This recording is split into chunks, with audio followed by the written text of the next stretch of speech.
오늘 저희들 함께 보실 하나님 말씀은 레위기 1장 1절에서 9절입니다. 레위기 1장 1절에서 9절 제가 봉독해 올리겠습니다. 여호와께서 회막에서 모세를 부르시고 그에게 말씀하여 이르시되 이스라엘 자손에게 말하여 이르라. 너희 중 누구든지 여호와께 예물을 드리려거든 가축 중에서 소나 양으로 예물을 드릴지니라. 그 예물이 소의 번제이면 흠없는 수꽃으로 회막문에서 여호와 앞에 기쁘게 받으시도록 드릴지니라.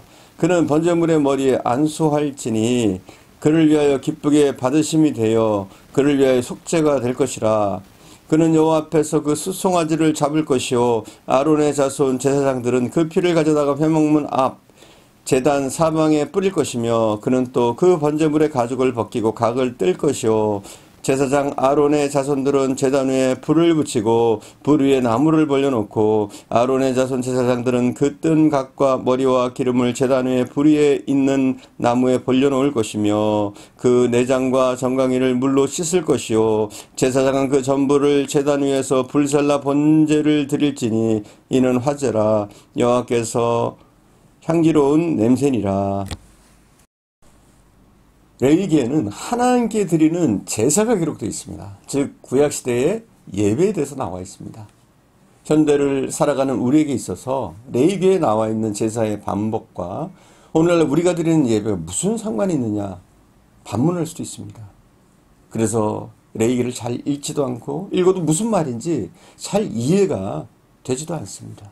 때로는 창세기 출애굽기까지는 잘 읽고 레위기는 건너뛰고 민수기로 넘어가기도 합니다. 그러나 성경 66권은 어느 권 하나도 하나님의 말씀이 아닌 것이 없기 때문에 레위기에서 제물을 드리는 것은 오늘날의 시대와 의식과 삶의 환경은 다르지만 거기에는 분명히 하나님이 말씀하시고자 하는 메시지가 있음을 알아야 합니다. 레위기 제사를 통해서 요즘도 복잡한 제사의 의식을 갖추라는 것이 아니라 레위기 제사를 통해서 예배의 자세를 우리는 배울 수가 있습니다.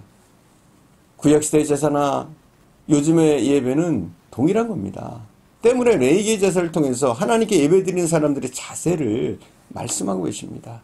그 하나님의 의도를 빨리 깨달을 때 하나님이 기뻐 받으시는 예배를 하나님이 흠양하시는 예배를 드릴 수 있을 줄 믿습니다. 레위기에 나타난 제사에 공통점들이 있습니다. 특별히 동물을 잡아서 드리는 제사에는 어김없이 나오는 말씀이 있어요. 네 가지로 나눌 수가 있습니다. 첫 번째는 5절에 나오죠. 제물을 잡으라 이거예요. 죽여서 피를 흘리라는 거죠. 두 번째는 6절에 나와 있어요. 피를 쏟은 동물의 가죽을 벗기라. 가죽을 벗기라는 거예요. 세 번째는 가죽을 벗긴 동물을 살에 각을 뜨라는 거예요. 또 네 번째는 9절에 나오는데 각을 뜬 동물을 단 위에 올려놓고 불로 태우라는 겁니다. 어떻게 보면 하나님이 무시무시하시다. 동물을 죽이는 것도 모자라서 어떻게 동물을 잡아서 피를 뿌리고 가죽을 벗기고 각을 뜨고 불을 사르냐. 사랑이 하나님인 줄 알았더니 그게 아니네 하실지도 모르겠어요. 이스라엘 백성들에게 너무 잔인한 요구를 하시는 것이 아닌가 싶기도 합니다. 그러나 여러분 왜 하나님이 제물 드릴 때 이렇게 하라고 말씀하시는 것일까요? 이것을 우리는 알아야 됩니다. 소나 양이나 염소에게 칼을 대서 피를 흘리기만 해도 죽잖아요. 각을 뜨기만 해도 죽잖아요.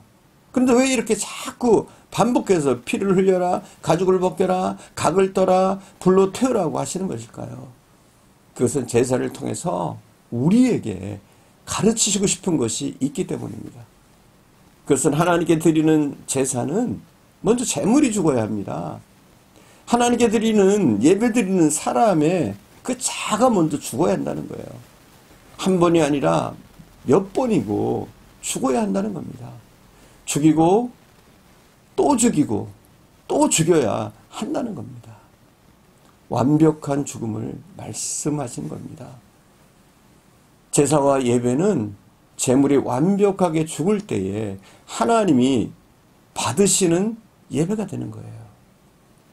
우리는 오늘날 신약시대에 살고 있기 때문에 구약의 가르침이 불필요하다고 생각할지 모릅니다. 그러나 하나님은 레위기를 통해서 우리들에게도 여전히 똑같은 정신을 요구하고 계십니다. 로마서 12장 1절에 보면 너희 몸을 하나님이 기뻐하시는 거룩한 산제사로 드리라 말씀하십니다. 사실 구약과 신약의 예배는 예배의 형식은 바뀌었지만 예배의 의미는 변하지 않았습니다. 아니 오히려 더 폭이 넓어졌지요. 구약시대에는 양을 잡아 드리면 됐는데 오늘날에는 우리의 삶 전체를 드려야 합니다. 헌금을 드리는 것만이 재물이 아닙니다. 우리의 생활 전체, 우리의 삶 전체를 하나님께 드리려고 애쓰는 그런 예물이 되어질 때, 그런 재물이 되어질 때 하나님 기뻐하십니다. 여러분 우리가 적어도 하나님이 기뻐하시는 향기로운 냄새나는 향기로운 예배를 드리기 위해서 어떻게 해야 합니까? 찬양을 어떻게 부르고 무슨 옷을 입고 그게 아니에요. 무엇보다도 먼저 나를 죽여야 합니다. 하나님은 우리가 예배를 통하여 죽는 것을 좋아하시기 때문에 나 자신을 죽여야 합니다. 레이기의 제물인 동물에게 칼을 대서 피를 흘리고 각을 뜨고 가죽을 벗기고 불로 태우듯이 나 자신을 내 생각과 나의 가치관, 지식과 내가 가지고 있는 모든 것들을 하나님 앞에 다 죽여야 합니다. 각을 떠야 합니다. 불에 태워야 합니다. 철저하게 완벽하게 죽여야 합니다. 그때서 비로소 하나님이 기뻐 받으시는 향기로운 예배가 되는 겁니다. 죽는다는 것은 아무런 말이 없다는 뜻입니다. 죽은 사람이 말하는 거 보셨어요? 죽으면 말이 없어요. 그렇기 때문에 하나님께 예배 드리는 자, 예배 드리는 데에는, 하나님을 섬기는 데에는, 하나님의 사역을 감당하는 데는 내 생각이 있을 수 없고요. 내 경험이 있을 수 없고 내 가치관과 철학이 있을 수가 없어요. 하나님이 기뻐하시는 재물은 그냥 죽는 겁니다. 몇 번이고 수없이 죽는 겁니다. 그런데 참 안타깝게도 나를 죽이는 것이 하나님께 재물이 된다는 것을 알면서도 여전히 나 자신을 죽여야 하는 위치에 와 있는 것을 알면서도 아직도 죽지 못하고 살아있어요. 말로는 죽었다고 하는데 죽지를 않아요. 죽은 척은 잘하는데 도대체 죽지를 못해요. 예배 드릴 때는 조용히 있으니까 죽은 것 같은데 예배가 끝나고 나면 살아나고 또 살아나요. 여러분 재물이 죽은 척 하다가 다시 살아나면 어떻게 되겠어요? 얼마나 사나워지는지 알아요? 교회에서도 그렇고 세상에 나가서도 세상 사람들과 똑같이 욕심내고 시기하고 질투하고 싸우고 큰소리치고 생색내고 자기를 드러내려고 하고 왜 그렇게 하는지 모르겠어요. 사랑하는 여러분, 하나님이 기뻐 받으시는 향기로운 예배는 나 자신을 죽이는 겁니다. 자신을 철저하게 죽여야 자기가 예수 그리스도 안에서 사는 겁니다. 자기를 죽이지 않고는 사는 방법이 없어요.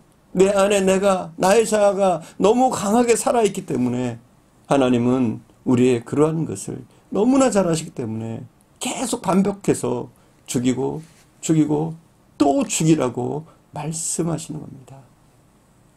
죽는 제물은 양이나 염소와 같은 동물을 의미하는 것만이 아닙니다. 바로 저와 여러분 자신을 의미하는 것인 줄 믿습니다. 내 생각이 있을 수 있고 내 경험이 있을 수 있고 내 가치관과 철학이 있을 수가 있어요. 그러나 하나님 앞에는 이 모든 것을 다 내려놓고 하나님이 기뻐하시는 재물은 하나님의 뜻이라면 그냥 죽는 겁니다. 하나님의 뜻이라면 그냥 순종합니다. 몇 번이고 수도 없이 죽는 겁니다.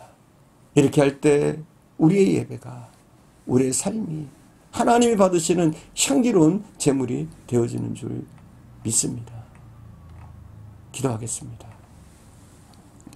사랑하는 주님, 우리가 하나님 앞에 온전한 예배자가 되어지길 원합니다.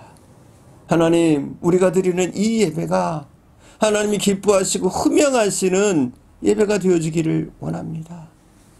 하나님이 요구하셨듯이 죽이게 하옵소서. 또 죽고 또 죽이게 하옵소서. 나의 욕심, 나의 정욕, 나의 자랑, 나의 생각과 철학, 나의 잘못된 모든 가치관 다 하나님 앞에 내려놓게 하시고 오직 하나님의 말씀이 나의 삶의 기준이 되게 하시고 하나님의 말씀하시면 무엇을 말씀하시든 순종하는 저희들 되어지게 하시기를 원합니다. 아직도 못난 자가 살아서 하나님을 거역하고 세상에서 빛과 소금의 사명을 감당하지 못할 때가 너무나 많습니다. 성령 하나님 이 시간 함께 하셔서 부족한 저희들을 도와주시고 성령 안에서 예수 그리스도의 사람으로 하나님 앞에 온전한 제물로 살아갈 수 있도록 인도해 주시기를 원합니다. 오늘도 함께 하실 것을 믿사옵고 우리 구주 예수님의 이름으로 기도드립니다. 아멘.